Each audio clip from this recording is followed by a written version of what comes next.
আসসালামু আলাইকুম রহমতুল্লাহ বরকাত। ডিমগুলো হচ্ছে চীনা হাঁসের। এখানে 14টা ডিম দিয়ে চীনা হাঁসকে কুচে বসিয়েছি। তো আজকে 9 দিন, 29 তারিখ সকালে বসাইছি। আজকে 7 তারিখ সকাল বেলা চেক করতেছি ডিমগুলো জাত জাতি ডিম না বীজ ডিম, এটাই মানে পরীক্ষা করতেছি এগুলা কি পরিপূর্ণ ঠিক আছে কিনা।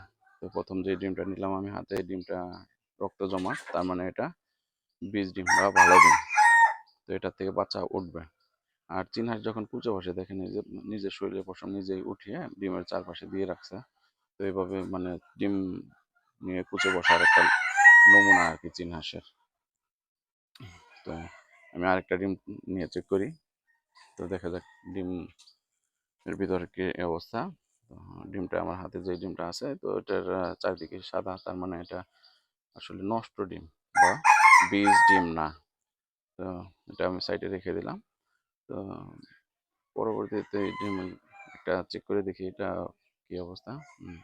এটাও ঠিক আছে, সমস্যা নাই।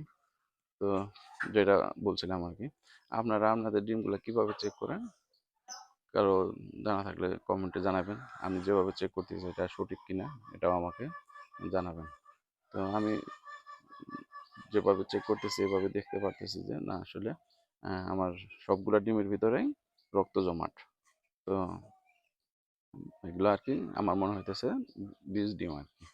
তো আপনারা আপনাদের ডিমগুলো কিভাবে চেক করেন? আমি অ্যাকচুয়ালি আসলে এভাবে কখনো চেক করি নাই, নতুন নতুন শিখেছি, ভিডিও দেখে ভিডিও করে জানার চেষ্টা করতেছি।